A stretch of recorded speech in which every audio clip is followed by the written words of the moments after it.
Hey, so hello everybody, and thanks for joining us today. My name is Shauna, and I work for Nova Scotia Health, Mental Health and Addictions, an initiative called Roots of Hope, which is about building capacity in our communities to support those that are thinking about suicide and/or grieving from suicide. And today we're having a conversation around suicidality in the Black youth community, and going to learn a little bit more about a research project there. Before we start, though, I just wanted to acknowledge that we are in Mi'kma'ki, and as a white settler, I'm here on this land, and acknowledge that there were treaties that were signed that have not been honored, and that we're working towards that truth and reconciliation to help build and repair some of the damage that has occurred over the past years and many years, and acknowledging that. Also want to acknowledge that there's over 400 years of history with the Black African Nova Scotia community, and that is largely why we're having this conversation here, because this is a national study that Dr. Daniels is leading, and you can't have a national study without recognizing Nova Scotia and all the beautiful Black communities that we have here.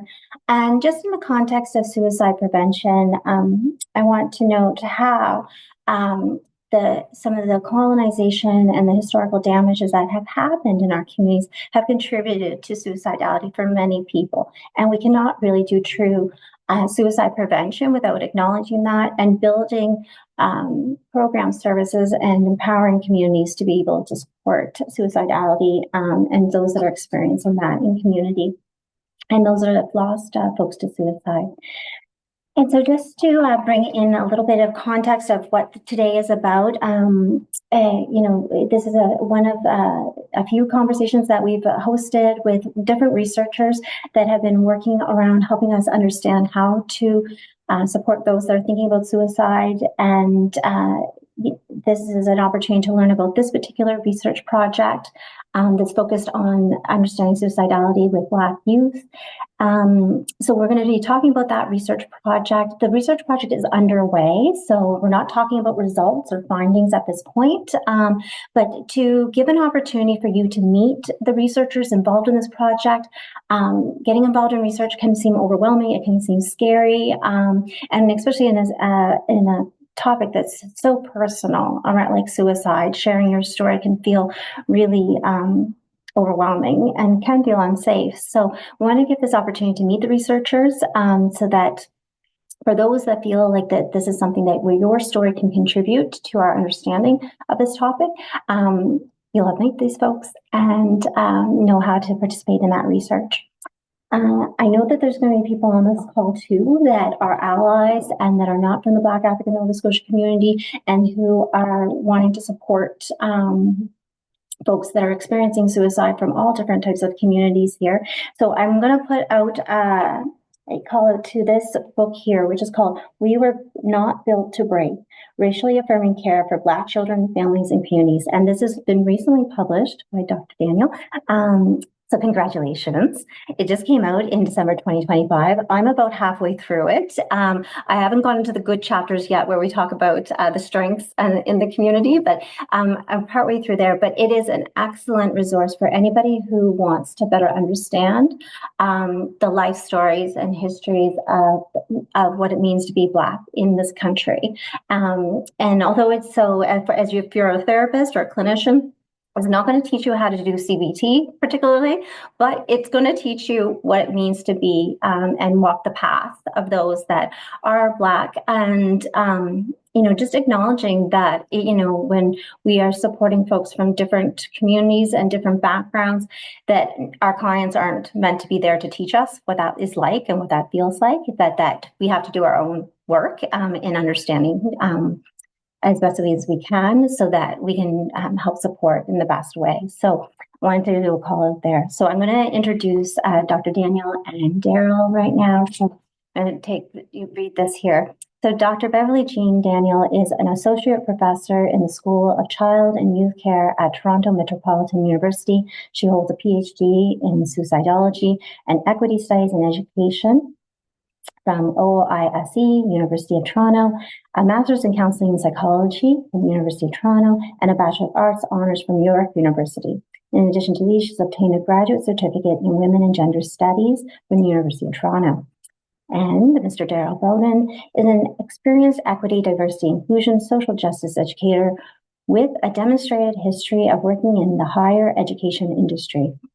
Skilled in program development delivery in areas of nonprofit organizations, career development, coaching, communication, and diversity, and social justice education and awareness training. Strong finance professional with a Master's of Education that focused in sociology, critical race studies, and education from the University of Toronto. So, welcome. I'm so happy to have you within this conversation. So we had an opportunity to meet a few weeks ago now and kind of get settled there. And so what we're going to do at this point is just kind of get people familiar with the research project here.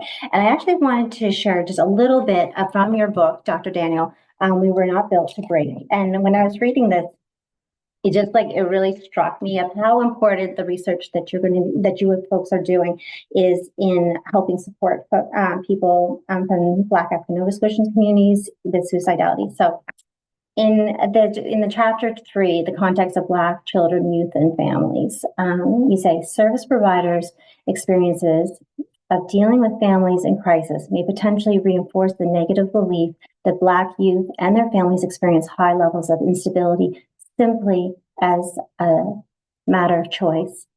Such realities underscore the need for anti-oppressive and anti-racist frameworks to support practitioners' understanding of the broader historical and structural issues that result in observed outcomes.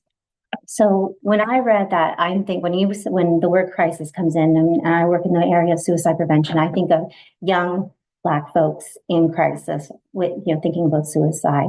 So I was wondering, maybe we could start off with Dr. Daniel and Darrell. When you hear that, and you think about this research that you're doing around understanding suicidality in Black youth, like what comes up for you and what matters in this research? Beverly-Jean, I'll kick off and you can take over because you're the expert on this. So good morning, everybody. Welcome to the conversation. And hello, family that's in the crowd. I've seen the impacts both professionally and personally around how suicide and self-harm especially affect the Black youth. Often for families, it's creating that space of silence or that feeling of isolation. Black communities, I find, are grieving. They're wanting to find ways to support, but at the same time, we're navigating spaces that weren't created for us. And so we're trying to create a space where our voices are being heard, and yet we're still being pushed backwards at the same time. So bring us your stories, but then leave it at that. Someone else is going to tell your story. I think for me, the aspects of when we talk about, for example, the Indigenous community with the intergenerational trauma, well, we have our own.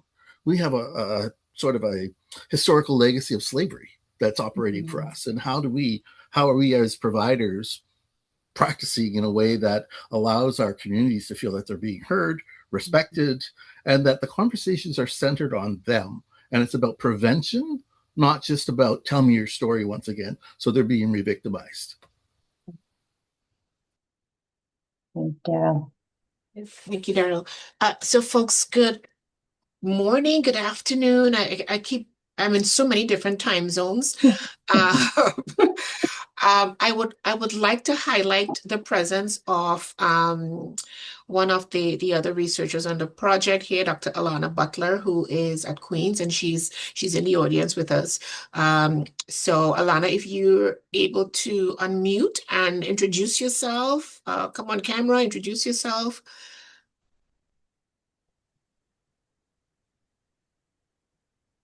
Oh dear, we're not. Hello. Oh, there you are. Yep.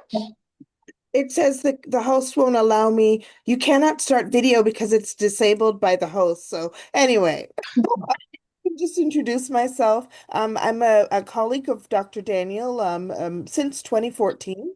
actually, when I first met her and worked on an original project way back in 2014. My name is Dr. Alana Butler, and I'm an associate professor in the Faculty of Education at Queen's University, where I've been since 2017. My research actually focuses on Black youth and their access to post-secondary education. So this project really aligns because Black youth mental health is also connected. So I'm just, um, honored to be a part of this project along with the other participants. Dr. Roberta Timothy, who sends her regrets for today, is the lead of Black Health at Down Atlanta. So maybe, Dr. Daniel, maybe you could mention a bit more about Roberta, but she does send her regrets for today. All right, thank you so much. Yes, Dr. Butler has also, sorry, Dr. Timothy has also been working with us on this project, and we also have had someone who does more work in terms of qualitative research, Dr. Forte, who's also been working on the project with us. All right, so folks, so if I go back to the piece that you read, Shana, for me, I'm always struck by the fact that there is almost this expectation that when Black communities come into contact with mainstream services, that it is our responsibility to first educate people. And then maybe somewhere along the line, our issue or whatever is the issue that we're dealing with in that moment, then that will be tabled. And I've heard so many of our young people talk about how exhausting that process is. Right? That you're in crisis, but the first thing that you have to do is to teach the person who's working with you not to inflict further harm. Right? So when you think about some of the questions that they may get asked or some of the questions that they may not get asked, right? Because oftentimes the issue of trauma and historical trauma within Black communities, as Darrell's talked about, isn't talked about in any significant way, right? We're told, just get over it. It was so long ago. But as I heard a gentleman say recently, and he was speaking of the US context, that he was born in the 1970s. And technically, his generation is the first generation of Blacks in America who were considered to be fully human, legally. Okay. Right? Wow. So let's think about that, folks. Right? Because it meant that his parents would have been born, let's say, in the 40s and 50s, right? And at the time that his parents were born, they weren't considered to be fully or legally human. So it's in the 1970s that Black people were given the legal right to be human, even though that we still haven't experienced the social right to be human, right? So for me, I think it's so important for service providers to understand that first and foremost, there is a human in front of you in that room, right? And it is incumbent upon those who are providing the service in the same way that you had to go and learn CBT and you had to learn, Adlerian psychology and all of those things. You also need to learn about the populations that you're working with to ensure that you're doing no harm. I think, and that's how the book was sort of structured. Here's the history, I can't give you a comprehensive history, but I can give you enough to point you in the right direction. And then as you get later into the book, I do talk about some of the things that people need to consider that can essentially overlay all the different modes of intervention that they may apply. Yeah. And I'm recalling when we had talked a few weeks ago, and thinking about this research project, when you were doing some other research and talking to youth in care, and you had shared that the youth had let you know that they were having thoughts of self-harm and thoughts of suicide, and that had happened after they started being in the care situation. So these were thoughts that didn't exist or behaviors that weren't happening until they were put in care, right? Did that help start you thinking about this idea of how we need to have a better understanding and create better supports for youth in these situations? Absolutely. So by way of context, for those of you on the call, I was doing a project that was looking at the experiences of Black females who had aged out of care, because we know that the existing data shows that children who are taken into care have significantly reduced long-term life outcomes, right? Whether it's education, whether it's career, whether it's finances, they tend to experience challenges. So I am always caught by this notion of care, that we're removing Black children disproportionately from their families to place them into situations that we know in the long term will have worse outcomes for them, right? So out of that project, when the young woman started talking about suicide, and as one person in particular, I remember saying, if they had just left me with my mother, I would never have seen all of these presentations of suicide. Right. She talked about hearing a knock at her door, a noise at her door one night while she was in care in a foster home. And when she opened the door, and so folks, a little bit of a trigger warning here. When she opened the door, there was a young woman who was bleeding at the door because she had attempted suicide. Right. And she said, this was the first exposure that I had to this type of behavior. Other participants talked about observing other people who were engaged in self-harm. They talked about other exposures to suicidal behavior, and they were very clear that it was their experience in foster care that put them directly in the headways of this exposure, right? So that's really where that study came from, because I wanted to look at well, all of these young women are talking about suicide. This is strange, right? Because again, the typical narrative that we hear is that suicide is not a Black people thing, right? That that's a white people thing, that's an Indigenous people thing, but it's not a Black people thing. So for me, I really wanted to see, well, what was the data in the Canadian context saying? And much to my chagrin, there was no data in the Canadian context. There wasn't even a newspaper article that looked specifically at suicide amongst Black populations or Black youth. What the American data, however, very problematically was showing is that in the last 20 years or so, suicide is now marked as a crisis in the US. And some of their data indicates that Black children between the ages of 6 to 12 are 3 times more likely to die by suicide than white children.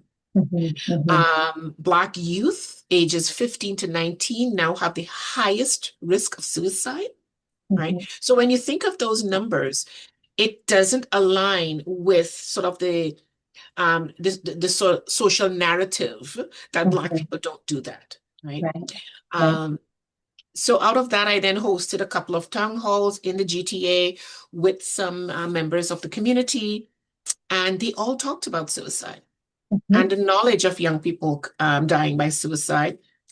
And even in a meeting yesterday, someone said to me, oh, I actually know 2 people. And then about 10 minutes later, he says, oh, wait, hang on. I know 4 people. Yeah, wow. Right? Yeah. It is becoming a crisis, and that's really where this work is coming from. Yeah, yeah. And when we think about someone thinking about suicide, right? And like how you said, like, wait a minute, no, actually know 3 people. I actually know 4 people, because many people struggle with life, right? And throughout our lives, there are times when we will all struggle, and there are times when life gets turned around and things get better, and there's times that things continue to be a struggle, right? And we don't always recognize that as thinking about suicide, but that will to live, that connection to life is definitely can be challenged throughout one's time. Yeah. Absolutely. And I think if we add a few pieces to it, right? And I think maybe one of the key things that I'm trying to get people to understand is part of the crisis is because we don't know what's happening. Right? And there's so much silence around it, right? Because our young people aren't sure who to talk to, where to go. Can I speak to the family about it? Can I go to, can I deal with it at the school? So because they don't know where to go, it means that they're holding on to a lot of the pain. They're holding on to a lot of the the idea is that they think it's just them, right? Right. Because if this is not a Black people thing, if Black people don't do this, right, and I am having those thoughts, then my goodness, there's something even more wrong Right. with me, Right. right? So it also it complicates notions of identity, notions of belonging. Where do I fit? And you know, we've already been collecting data for almost a year now. And some of that data is showing that racism is playing such a key role in pushing our young people towards suicide and self-harm. And it is so important for us to understand that it's all of these structural issues that are preventable, right? But if we're not talking about it, then it means that we're not looking at it and we're not doing anything to address it. And therein lies my concern that we're losing our children to situations that are highly preventable. And I want to dig a little deeper into that, Dr. Daniel, because this type of research, when you talk about how people think like there's something wrong with me, right? And acknowledging those structural issues, the systemic issues, the socioeconomic issues, right? So this research project that you have, when we think about the underlying knowledge and beliefs, right? We're talking about like that. We had that conversation earlier about critical suicidality, right? Which is a different approach to understanding suicide than some of the clinical research that happens, right? Because clinical research will focus on interventions that are individual and what is effective in helping people make that shift, right? Valuable research, but this is different, right? So would you mind just, in just layman's terms, when we think of critical suicidality, like what does that mean for you and how does that apply to this work? Well, really what we're talking about here is understanding the environment that people are in, right? Because again, when we look at the American data, and even as we're looking at the initial data sets here, historically, there's been this belief that people with mental health issues die by suicide. That's right. That's not what is showing up in the data. And what the American data and some of our data is showing is that when it comes to Black youth and young people, suicidal behaviors seem to be triggered by incidents, right? So they're living with racism.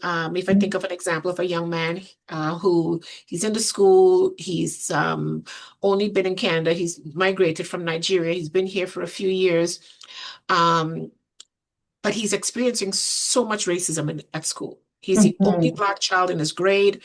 And for him, he said, I spoke to the teachers, I spoke to the principal, nothing was being done. I didn't want to talk to my mom because I didn't want to give her something else to worry about. But after a while, it started to feel as though the only escape for me was suicide. Right. And so what I try to get people to understand is that we have to look at these structures. What is happening in the school systems? What is happening in terms of our youth being hyper involved in justice systems because of racism? But trying to sort of frame it in this way. If one of the biggest challenges that our young people are experiencing is racism, once they start to individualize the problem and they say, well, I am the problem, but the only way to get out of the problem is to escape the Black body. And the only way to escape the Black body is through death. Right? So this is why it becomes so absolutely vital for us to reframe how we talk about race and racism and Blackness and identity, right? So that our children are understanding that the challenges that they're having for the most part is not inherent to them. It's really about the system. And you're right in terms of saying that sort of traditional suicide intervention programs tend to try to fix the individual. But But what we're seeing is that the individual is not the problem. It's the Yeah. systems that they're in. So, Yeah. Yes. Alana, is there anything that you want to add? I want to, well,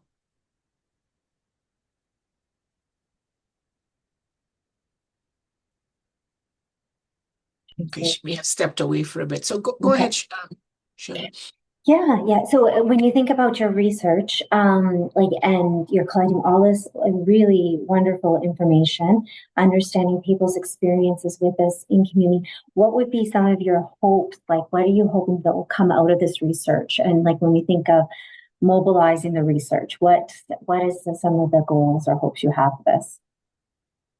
So I think if I sort of step back a bit and say the Mm-hmm. populations that we're trying to recruit for this project are young people, ages 15 to 29 or 30, Yep. parents, right? So young people who have either attempted suicide or had suicidal thoughts or even engaged in varying forms of self-harm, Mm-hmm. parents of children who've been engaged in self-harm or who have died by suicide, Mm-hmm. or who've attempted suicide, and service providers who support families, right? And what we're really trying to get out of it is the beginnings. I refer to it as the skeleton, Mm-hmm. right? Because given that we don't have a lot of information, we don't know if it's more males and females. We don't know if it's more Right. females and males. We don't know the Right. methods Yeah. that they're using. We don't know the age that some of the Yeah. thoughts are starting. So we're really trying to figure out what are some of the patterns that are Mm-hmm. emerging. Mm-hmm. Mm-hmm. It is also so important for us to highlight the fact that we're not collapsing Black communities. Mm-hmm. Right. I use the term foundational Black Canadians, right? When I speak of folks like Darrell and his family who've been here for hundreds of years. And I'm Mm-hmm. very Thank you. You're welcome. And I'm Mm-hmm. very intentional in using the term foundational, Mm-hmm. right? Because people often forget that Black communities have been here longer than most European communities have been here, right? Mm-hmm. They have Mm-hmm. laid the foundation for this society. So I'm very intentional Mm-hmm. in terms of speaking about foundational Black Canadians, because their understandings of Blackness, their understandings of racism is going to be different, right? From someone like myself, who I didn't migrate to Canada until I was 16, Right. right? So my formative years were in the Caribbean, Mm-hmm. where everybody who was anybody looked like me. Right. So this questioning of whether or not I could Mm-hmm. succeed, that was never a question, right? Mm-hmm. Yeah. But then when we look at the data, what we also see is that with each successive generation, the kids from the Caribbean are not doing as well. Okay. And part of it, I firmly believe, is because for those of us who, at the very least, had positive exposure to Blackness and Black identities, it essentially inoculated us against some of the racism. But the longer that our children are here, the less inoculation that they're getting, right? Because from day one, they're exposed to these very negative ideations of Blackness, right? Right. So they're being breastfed on this really negative messaging Mm-hmm. around Mm-hmm. Blackness. So you can almost understand why they're seeing suicide as a form of escape. Yeah. Yeah. Right. Because Yeah. it's really the only way they see to get out of what's happening. So again, also wanting service providers who could help us to understand what they're seeing on their end, right? Mm-hmm. Because if we have these sort of three data sets or these data points, we're able to say, okay, here's what the children are saying, or the young people. Yeah. Here's what the parents are telling us that they may have observed. Yeah. Here's what the service providers are telling us. So it becomes a way of us being able to sort of cross-check the data Mm-hmm. to Right. see what are the patterns that are emerging, Mm-hmm. right? And what are the young people saying that they need, right? So Mm-hmm. one of the things, for example, is the importance of peer support models, Mm-hmm. Mm-hmm. right? So Right. that's one of the pieces that I also want to Yeah. start looking Wow. at. Yep. Yeah. Um, the parents are saying that, and this, it's heartbreaking for me to hear the parents say this, that when I interviewed them, this was the first time that they felt that they could talk about their child's death Mhm. and not be judged, Right. right? Because as I remember one parent saying, if your child dies in an accident, people will offer you sympathy. If your child dies even because of an act of violence, people will Mhm. offer you sympathy. If your child dies by suicide, people will ask you what you did wrong, Right. right? Because the idea is that you should have seen something, and so for me to be able to say to parents, that's not what the data is showing, right? Mhm. It is Yes. actually showing that our kids are not giving us a lot of um, messages, Right. Yeah. right? Yeah. Yeah. We Uh, masking it, right? Hiding behind exactly. that. Yeah. Just trying to survive.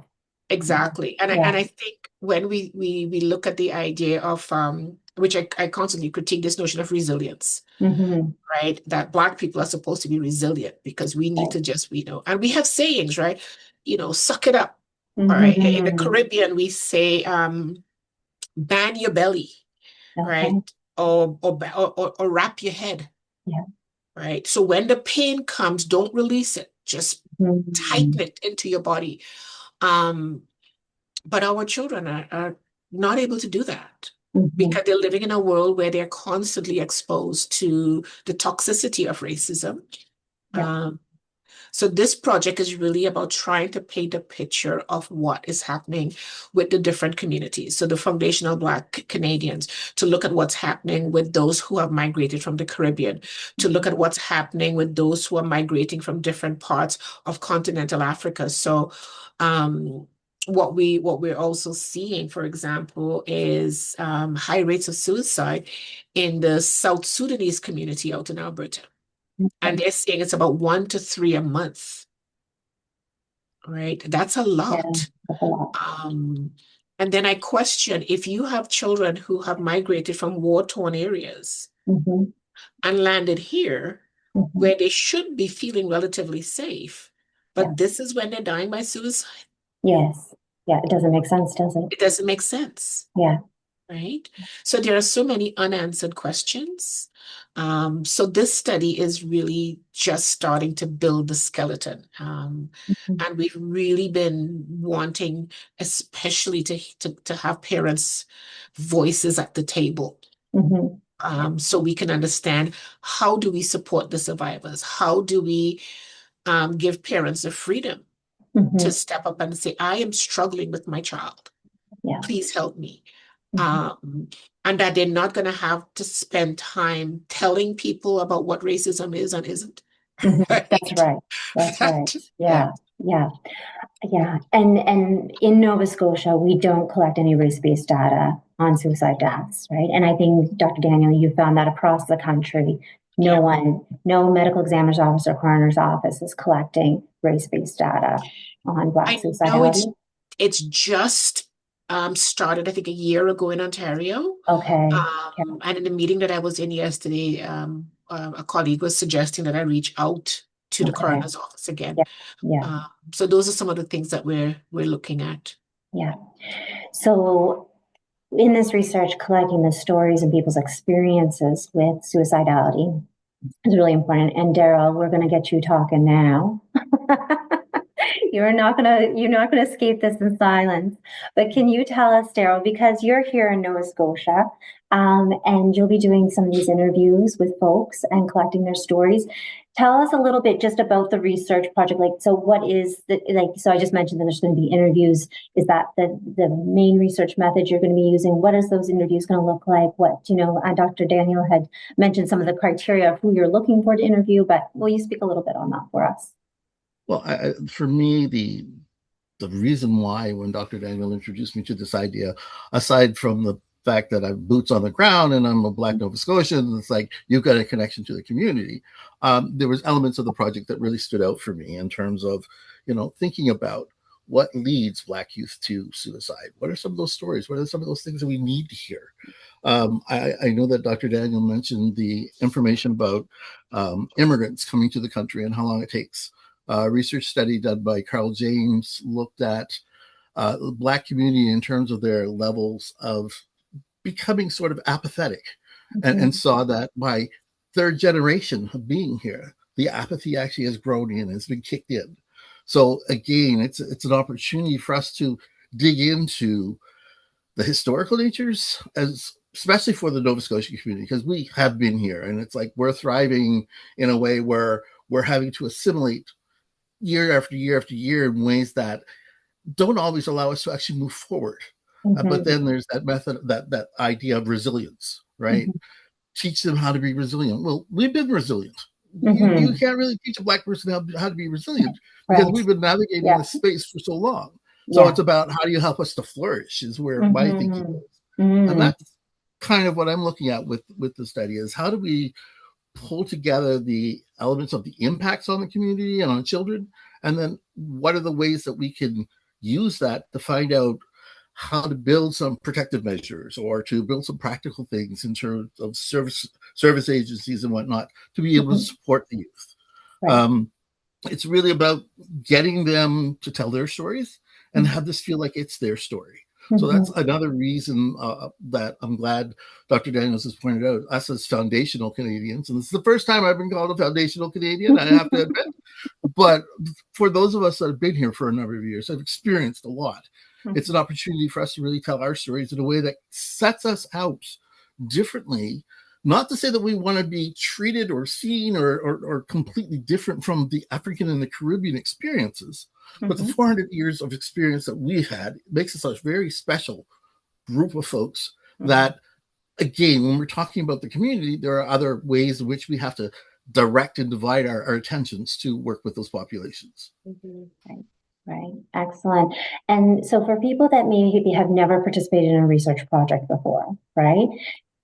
As a participant, you have rights, right? And there's things you should know before participating in research. What are some of those things? So like Darrell, can you speak to perhaps like things like, if people are sharing their stories around confidentiality and what happens with that data, and will people be able to recognize my story in this research, or what does that look like? Right.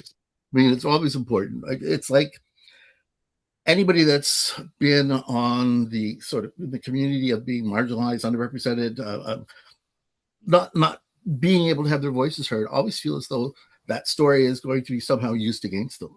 It's like I think about my family. Whenever anybody thinks about filling out a survey, who's it for? Why is it being done? Where's the information going? How's it going to be used against me? So in this project, it's been designed in such a way that it's focused on the individual. It's focused on you as the participant that's sitting there talking to me. You're in complete control. If you decide that you want to take a break, or you decide that you want to end and maybe come back another time or stop altogether, that's completely your choice, and we will honor that.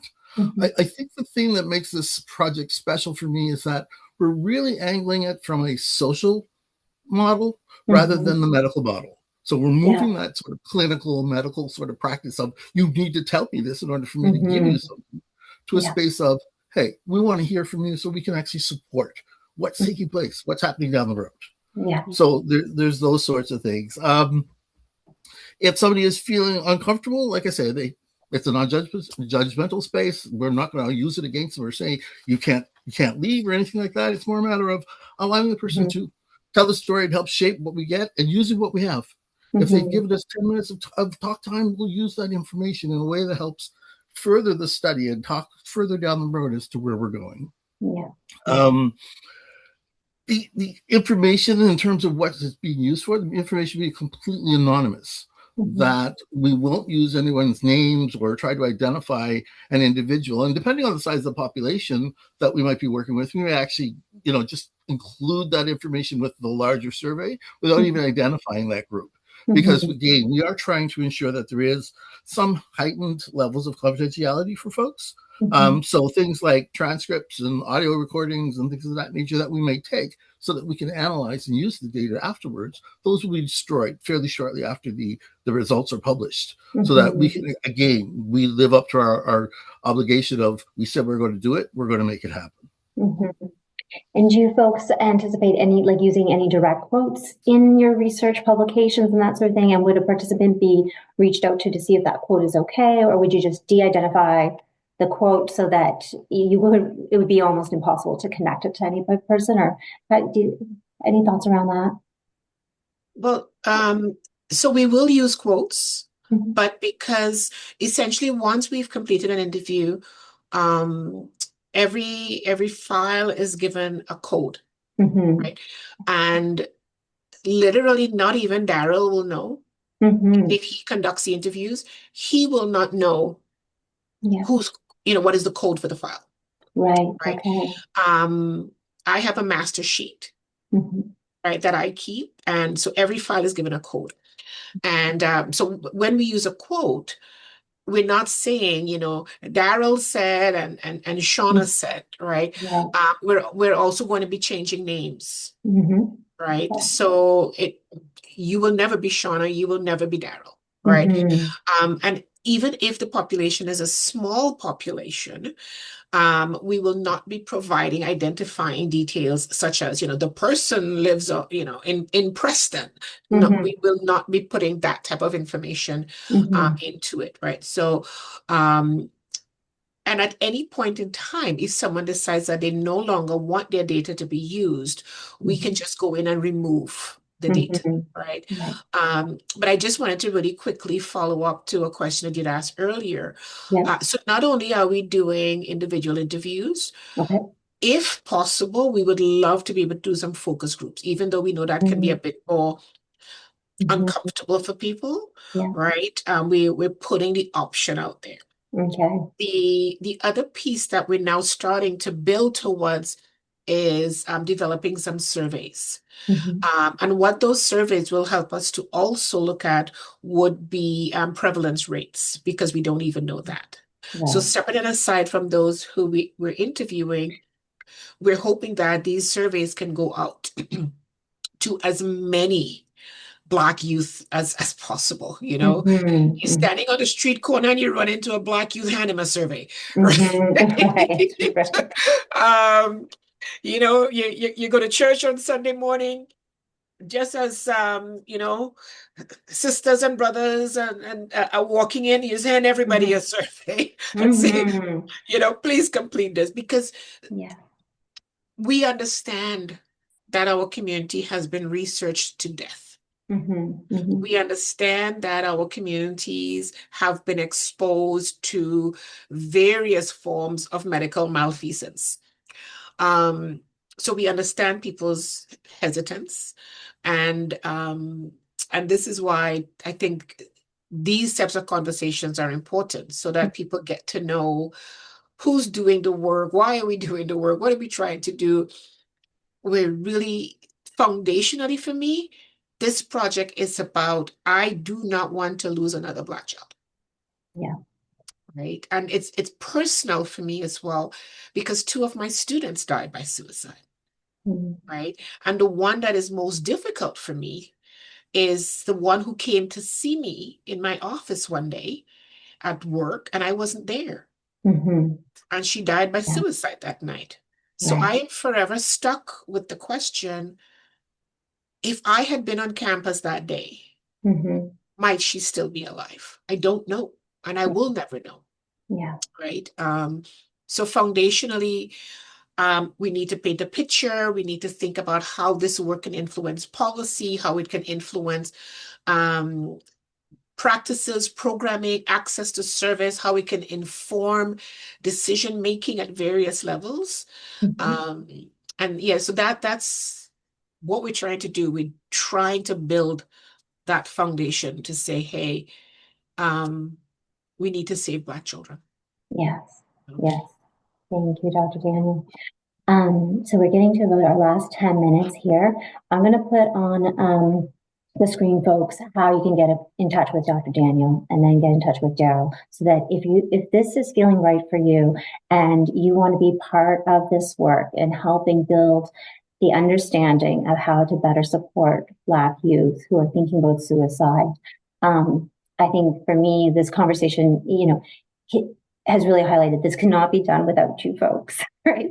We need the participation with that in order to have as rich of an understanding, as deep of an understanding as possible, right? Because suicide is very complex and everyone's story is a little bit different. So having as many voices as possible as part of that is really important. So I'm going to put that slide up now as a way to get in touch with Dr. Daniel. So please reach out, and then I'm going to stop the recording and then open it up for any questions that people might have. Alana, is there anything you wanted to add? I'm not sure if you're back with us. Let me just Okay.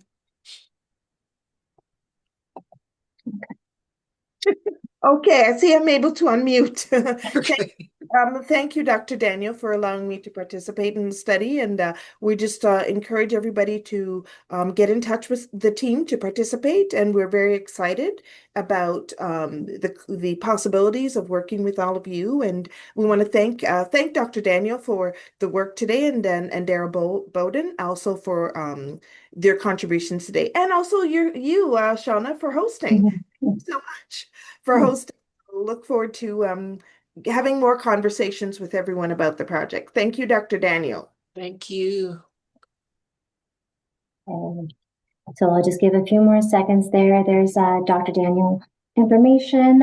Reach out and you'll learn more about how to vote, about participating in it. And there's consent forms and all that sort of thing. So Darrell, Dr. Daniel, or Alana will take you through all the details so you absolutely know all your rights that you have as a participant with this. If this popped up too quickly for you, you can always reach back out to me, and I can then forward this contact information as well. I'm going to just. We can also include Darrell's contact information as well. Darrell, are you able to put your email in the chat? Is that okay? I can. Okay. So people can also reach out to Darrell directly. Perfect. And most of the interviews that we've done so far have been conducted virtually. Right. So we can conduct interviews via Zoom. Brilliant, brilliant. Okay, folks, I'm going to stop the recording right now so that we'll continue meeting. Thanks for anybody who's joined and has been watching this recording after the fact. Yes, thank you for just being part of it. So stopping the recording now.